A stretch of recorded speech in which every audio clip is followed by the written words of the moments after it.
Muy bien, entonces para hoy tenemos la parashá número 20, parashá Tetzaveh, que traduce, ordena o manda, y está en Éxodo capítulo 27, en el verso 20, comienza la parashá y dice el verso 20, y mandarás a los hijos de Israel que te traigan, no que traigan, sino que te traigan. ¿A quién se lo tenían que traer? A Moshe, que era el que estaba recibiendo esas instrucciones, ¿no? Aquí toda esta parashá está bajo la figura de instrucciones, porque todavía no se estaba recogiendo, pero estaba en la instrucción de cómo tenían que hacerlo.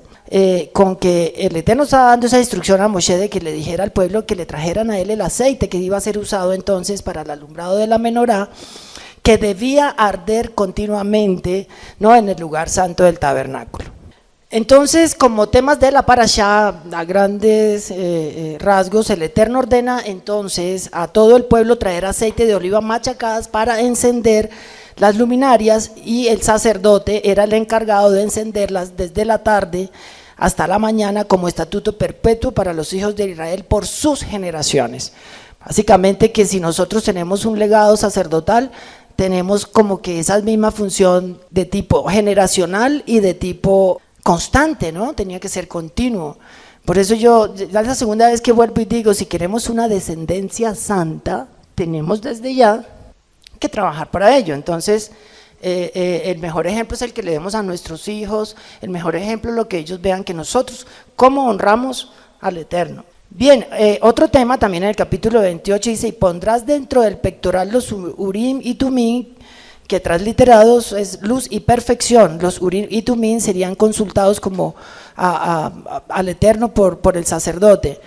Una lámina de oro puro grabado que decía Kodesh le Adonai, es decir, santidad al Eterno, sujetada con hilo azul celeste, sería puesto sobre la frente de Aarón.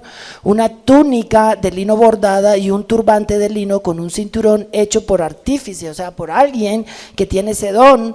A los hijos de Aarón también harás túnicas, cinturones, tiaras para dignidad y esplendor, y harás que se vistan de manera específica y los ungirás, santificándolos para que me sirvan. También está parashá, Aarón y sus hijos son consagrados y purificados para ser sus sacerdotes. En la ceremonia de consagración de Aarón y sus hijos, la sangre del carnero se aplicaba sobre la oreja del sacerdote como una señal de que éste solo escucharía la Torá. Que el Eterno mandó también que sobre el dedo del pulgar de la mano derecha se aplicara la sangre como señal de que cumplirían con sus deberes como sacerdote, y sobre todo pulgar del pie derecho como símbolo que caminara por senderos de justicia. Y bueno, aparte de los sacrificios de los 2 carneros, el becerro, las tortas amasadas y demás, ¿para qué? Sacrificios de expiación y sacrificios por el pecado. Es decir, ellos primero tenían que purificarse para después ellos poder interceder y pedir también por los pecados del pueblo. Harás también un altar hecho de madera de acacia para quemar incienso de 1 codo de largo, 1 codo de ancho y 2 codos de alto. Será cuadrado y saldrán de él cuernos de oro puro, será su cubierta, tanto su techo como sus paredes y quemará sobre él Aarón incienso por las tardes al encender las luminarias y también en las mañanas, de la manera perpetuamente por vuestras generaciones. Muy bien, entonces esos son los temas de la parashá. Estamos viendo aquí entonces puramente todo lo concerniente al Mishkan, al tabernáculo, y además a las funciones puramente sacerdotales. En estos capítulos de Shemot encontramos temas referentes al servicio que brinda el pueblo al Eterno, y como protagonistas los sacerdotes, los Kohanim. Estos tenían que usar vestidos para mostrar, según la Torá, la honra y la hermosura. Lo dije una vez, voy a recordar algo sobre eso. Dice, harás llegar delante de ti a Aarón tu hermano y a sus hijos consigo de entre los hijos de Israel para que sean mis sacerdotes. Aarón y a Nadab, Abiú, Eliezer e Itamar, hijos de Aarón, y harás vestiduras sagradas a Aarón tu hermano para honra y hermosura. Tú hablarás a los sabios de corazón, a quienes yo he llenado del espíritu de sabiduría, para que hagan las vestiduras de Aarón, para consagrarle, para que sea mi sacerdote. Las vestiduras daban entonces como resultado en el Cohen Hagadol, es decir, en el sumo sacerdote, 2 aspectos que habíamos visto en un momento, y era la hermosura y la excelencia, la magnificencia, es la honra y la hermosura. ¿Qué le da la honra? Le da peso, ¿verdad? Le da presencia, y la hermosura le da excelencia y magnificencia.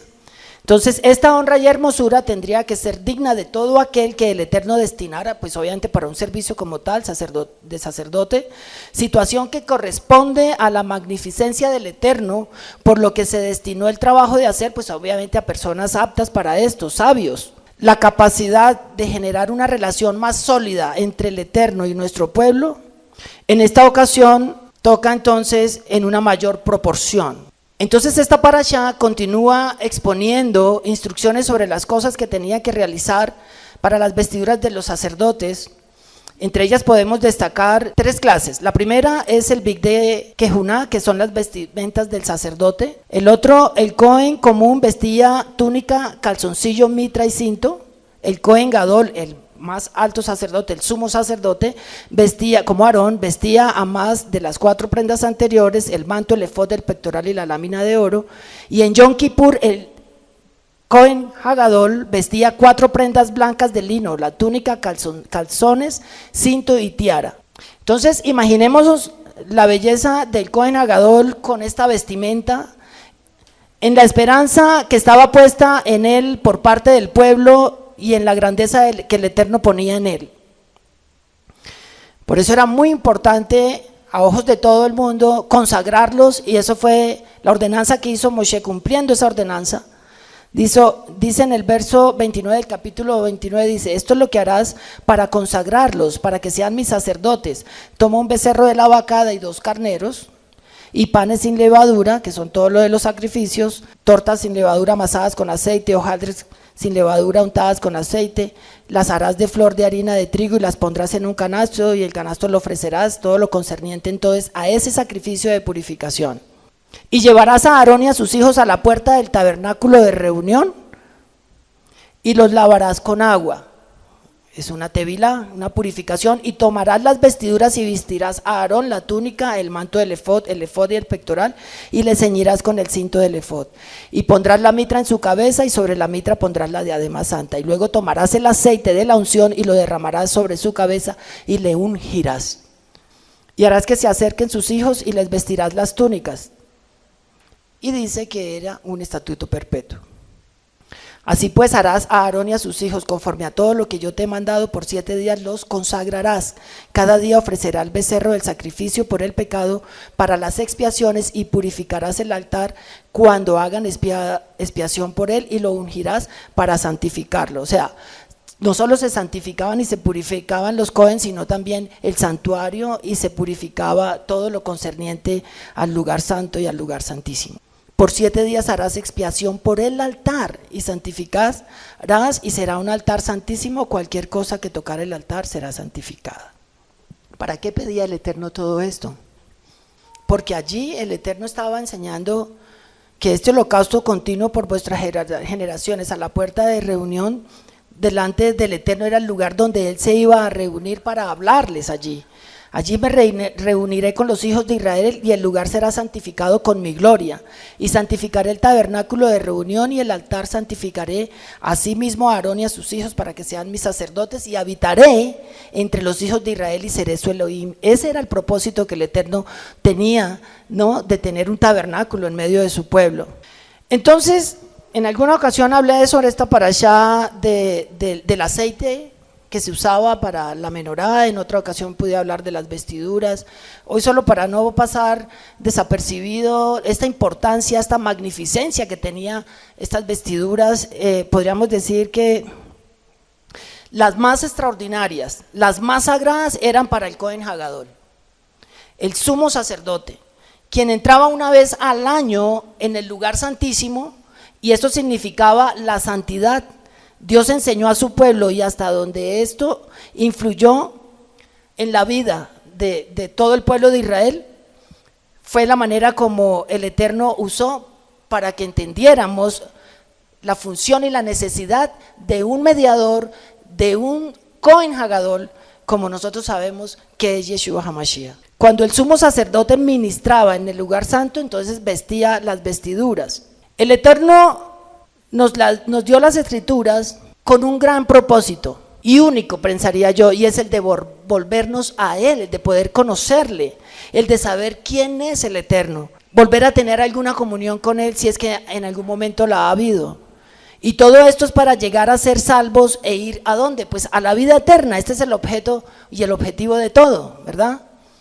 Entonces, en el Nuevo Pacto, en el Nuevo Testamento, es fácil entender, digamos, este propósito, porque para nosotros ya no es gravoso entender que Yeshua es Dios hecho hombre, que murió por nuestros pecados, que nos dio la facultad de tener vida eterna, que si confesamos que Él es el Hijo de Dios, que si lo tenemos en nuestro corazón y obedecemos sus mandatos, pues hombre, para nosotros es fácil entender eso a los que militamos tantos años en esto, pero la pregunta aquí es si eso era claro, digamos, para el pueblo de Israel en aquel momento. Es decir, esto del arrepentimiento, del nacer de nuevo, de si volvemos a pecar, de la muerte, del infierno y demás, ¿cómo haríamos como para compaginarlo con el sacrificio de animales y las ofrendas que habían en ese momento para el pueblo de Israel?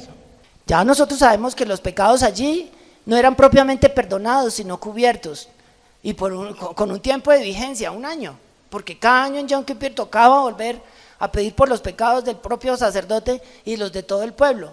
Entonces nos ponemos a pensar si estos puntos tan importantes para nosotros como la muerte, la vida, el infierno, la salvación, la vida eterna, ¿sí? Era tan explícito para ellos, ¿no? O se trataba solo de una cuestión de sobrevivencia. Al ser los pecados cubiertos, ¿no? Podríamos decir que este sacrificio no era perfecto, era imperfecto, ¿verdad? Por eso también hablamos de que cumplir la ley es gravosa, porque no hay un ser humano en la tierra que la pueda cumplir a cabalidad excepto nuestro Adón Yeshua HaMashiach. Y eso es lo que lo hace extraordinario realmente, ¿no? De tal manera que nosotros podríamos decir, como dice la Escritura, que la ley es una maldición, pero no es tan así, porque la ley de Adonai es perfecta, dice el Salmo 19, ¿verdad? De tal manera que lo que la hace imperfecta es no poderla cumplir a cabalidad por parte del hombre, o lo que la hace maldición es no poderla cumplir. Porque como nosotros analizábamos, decir por ejemplo que la ley en sí misma es una maldición, porque lo explicaba el pastor diciendo, si la ley te dice no hagas esto porque te mueres, no hagas esto porque vas a fallecer, o te maldice por esto porque estás haciendo lo contrario, estamos entendiendo entonces que es más maldición que eso, ¿verdad? Que entender lo positivo y también lo negativo de la palabra de Dios. Pero realmente la ley del Eterno es perfecta, y lo que la hace imperfecta es justamente ese sacrificio de ese momento que no podía perdonar los pecados del pueblo, y por otro lado que cumplirla a nivel humano es imposible, ¿sí? Por eso yo le decía a mi esposa, cuando salí esta mañana de la ducha, decía, amor, ¿cómo hizo Yeshua para no pecar? O sea, en todos sus años. Entonces, porque el Eterno dice que lo puso como puro humano, y si lo dice así es porque se quitó él un poco, ¿verdad? Diferencia tenía que hacer, y yo pues así lo creemos, y así lo honramos, y bueno, la gloria sea para nuestro Adón Yeshua HaMashiach. Gálatas 3:3 es uno de mis versículos favoritos. Yeshua nos redimió de la maldición de la ley. Por nosotros se echa maldición, o sea, la palabra clara, pero la ley en sí no es una maldición, sino que está hecha maldición por nosotros. Entre paréntesis, porque escrito está, maldito todo el que es colgado en un madero. ¿Y por qué nosotros la hacemos maldita? Pues porque nosotros no la podemos cumplir. Cargas que nosotros no podemos cumplir. ¿Y por qué dice que maldito el que es colgado en un madero? Pues porque el que es pecador tiene que pagar. Y fue Yeshua justamente el que por nosotros se hizo pecado. Amén. Para que en Yeshua HaMashiach la bendición de Abraham, miren desde donde el Eterno enlaza desde Abraham hasta el pueblo gentil, la promesa del Espíritu Santo. Porque es la única manera de unir los dos pueblos, a través de nuestro Mashiach Yeshua. Dice, para que en Yeshua HaMashiach la bendición de Abraham alcanzase a los gentiles, a fin de que por la fe recibiésemos la promesa del Espíritu Santo. Y también nos cuestionábamos, espero no adelantarme, es que en el antiguo pacto el pueblo de Israel era justificado, según dice el nuevo pacto, por fe, porque dice que creyó Noé, que creyó Abraham y les fue por fe y les fue contado por justicia. ¿Será que a nosotros nuestra fe nos es contada por justicia? Sí, en parte por la fe en Yeshua HaMashiach, ¿verdad? Pero ya es distinto, porque yo pienso, ¿quién es el que nos justifica a nosotros? Yeshua. ¿A ellos quién los justificaba?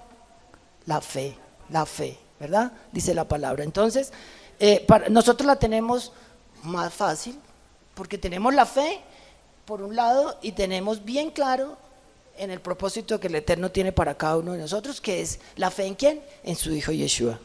En cuanto a la consagración de Aarón y sus hijos como sacerdotes, el objetivo de esto, es decir, de las vestiduras y de la unción que debían recibir a través de Moshe, todos los demás aspectos que tenían que ver con la consagración, era para darle la autoridad espiritual frente al pueblo cuando se ministraba en el tabernáculo. Y otro muy importante, ¿sí?, se refiere también a que el pueblo conociera la grandeza del Eterno, su poder, su majestuosidad, para que este pueblo que era durito de servir pudiera obedecer, ¿no? Y con todo no era fácil. Pues son como los dos puntos importantes de para qué el Eterno mandó a consagrar a los sacerdotes. Uno, pues para tener esa autoridad delante del pueblo, ¿cierto?, en los sacerdotes, y la otra para que el pueblo conociera de primera mano realmente la grandeza del Eterno, su poder y su majestuosidad. Y con ellos vestirás a Aarón tu hermano y sus hijos con él, y los ungirás y los consagrarás y santificarás para que sean mis sacerdotes. Entonces preguntémonos, ¿para qué consagraba el Eterno a los sacerdotes? Podríamos decir entonces primero que para santificarlos ritualmente, a diferencia del pueblo, con el oficio de la santificación, para servicio del pueblo, para llevar el mensaje al pueblo, para ayudarlos en su expiación, ¿verdad? Y aquí nos nacía una pregunta, que si en el antiguo pacto, en el Antiguo Testamento, se nacía de nuevo. Entonces a mí me preguntaron, ¿crees que aquí que hay que nacer de nuevo en el antiguo pacto? Entonces yo digo que de cierto os digo, que el que no naciere de nuevo no entrará al reino de los cielos. Y esas no son mis palabras. Seguramente que esa fe que ellos tenían y al ver esa magnificencia, hombre, de alguna manera tenía que transformar los corazones, porque es Dios quien los endurece y también es Dios quien los puede poner el querer como el hacer, como dice su palabra. Entonces, de alguna manera, pienso que siempre todo el que conozca al Señor tiene que tener una transformación en su vida, ¿verdad? Y un testimonio. Entonces, nacer de nuevo es restaurar la relación con el Eterno. En el antiguo pacto se debía reconocer la grandeza del Eterno y la fe era contada por justicia, como lo dije ahora rato. Pero en el nuevo pacto es imperativo nacer de nuevo, porque el que no naciere de nuevo no entrará al reino de los cielos, dice la palabra de Dios. Yo tengo acá un subtítulo, dice que en el antiguo pacto Dios escogió al pueblo. Yo creo que Dios siempre nos escoge, ¿cierto? Aún hoy en día Dios nos busca. Seguramente si tiene un propósito para nuestras vidas nos va a allanar el camino, pero yo pienso que Dios siempre nos escoge. Y vosotros me seréis un reino de sacerdotes y gente santa. Estas son las palabras que dirás a los hijos de Israel. Éxodo 19, 6, 8. Entonces vino Moshe y llamó a los ancianos del pueblo y expuso en presencia de ellos todas estas palabras que Adonai le había mandado. Y todo el pueblo respondió a una y dijeron: todo lo que Adonai ha dicho haremos. Moshe refirió a Adonai las palabras del pueblo. Más o menos fue: Señor, dijeron que sí lo harán. Fue y llevó la razón, ¿cierto? O sea que el pueblo sí se comprometió. El pueblo sí se comprometió. Todo lo que Adonai ha dicho haremos. Pero miremos en el propósito de todo esto. El propósito de todo esto era nombrar un gran sumo sacerdote según el orden levítico, pero era necesario otro sacerdote por el orden de Melquisedec, como nosotros lo hemos estudiado, de cuál viene el linaje de nuestro Adón Yeshua, nuestro gran sumo sacerdote, nombrado directamente por el Eterno, por el orden de Melquisedec, no levítico. Entonces, teniendo nosotros claros esto, de que Yeshua es nuestro gran sumo sacerdote, preguntémonos qué espera Yeshua entonces de nosotros como sacerdotes. Y dice Primera de Pedro, capítulo 2, verso 9, dice: mas vosotros sois linaje escogido, real sacerdocio, nación santa, pueblo adquirido por Dios, para que anunciéis las virtudes de aquel que os llamó de las tinieblas a su luz admirable. Entonces, empecemos por las primeras palabras. Dice: mas vosotros sois linaje escogido. No todas las personas tienen un linaje. De hecho, hay gente que ni siquiera sabe de dónde viene ni para dónde va. Entonces, aquí nosotros vemos que el Señor nos está diciendo que somos real sacerdocio. Ya sabemos por qué somos sacerdotes, ¿cierto? Porque Él pagó un precio y nos constituyó como tal. Pero ¿por qué es real? Pues porque tenemos nada más ni nada menos un reino, no de este mundo, ¿sí? Donde Yeshua es el monarca, donde Yeshua es el que gobierna, es nuestro rey, es nuestro Yeshua Hamelech, nuestro rey. Entonces nosotros no nos estamos inventando un sacerdocio real. Tenemos es que vivir un sacerdocio real. Real sacerdote viene del reino de Yeshua, que es de un linaje real, que ministra al pueblo todos los mandamientos del Eterno para llevarlos a la santidad. Pueblo escogido por el Eterno, nación santa, pureza. Dice: y conocieron al Eterno, enseñando la palabra, meditando en la palabra y llevando al pueblo ese oficio sacerdotal al conocimiento de la vida, hasta de la vida eterna, como nosotros lo hemos conocido. Es importante entonces entender cuál era la función de un sacerdote. Entre estas funciones tenemos uno, es que era mediador entre el Eterno y el hombre, y esto siempre fue antes y después de Yeshua. Custodiaba la ley y discernía la voluntad de Dios, y tenía el objetivo de llevar al pueblo a los pies del Eterno, y también ministraba la adoración al Eterno, de tal manera que su propósito era acercarnos a Dios para que el pueblo caminara con el Eterno, obedeciera al Eterno, pero lo más importante era que le conociera, para llevar a este pueblo al conocimiento del Eterno, para que, bueno, de alguna manera, como hoy en día nosotros pudiéramos nacer de nuevo. Entonces, entre otros deberes, tenía el deber de mediar entre Dios y el hombre, llevando las necesidades del pueblo ante el Eterno, simbolizadas en la vestidura del sacerdote, y hacer expiación del pecado mientras los sacrificios, como dice la palabra. Custodiar la ley, es decir, cuidar esa palabra y enseñarla a todo el pueblo a discernir cuál era la voluntad del Eterno. ¿Para qué enseñaban entonces los sacerdotes la ley al pueblo? Dice Deuteronomio 31:11. ¿Para qué? 11 y 13. Cuando viniere todo Israel a presentarse delante de Adonai tu Elohim en el lugar que él escogiere, leerás esta ley delante de todo Israel a oído de ellos. Y en el verso 12, harás congregar al pueblo varones y mujeres y niños, y tus extranjeros que estuvieren en tus ciudades, para que oigan y aprendan y teman al Eterno vuestro Elohim, y cuiden de cumplir todas las palabras de esta ley. Para que oigan y aprendan, ¿sí? Para que oigamos y aprendamos esta palabra, ¿sí?, que Adonai nuestro Dios nos da, y para que cuidemos de cumplir las palabras de esta ley. Y los hijos de ellos que no supieron, oigan y aprendan a temer a Adonai vuestro Elohim todos los días que vivieres sobre la tierra, a donde vais, pasando el Jordán para tomar posesión de ella, y es muy, muy válido para nuestros días. Por eso siempre hablo de desear, anhelar y luchar por una descendencia santa. La palabra de Elohim nos resalta a un sumo sacerdote, al Cohen Hagadol.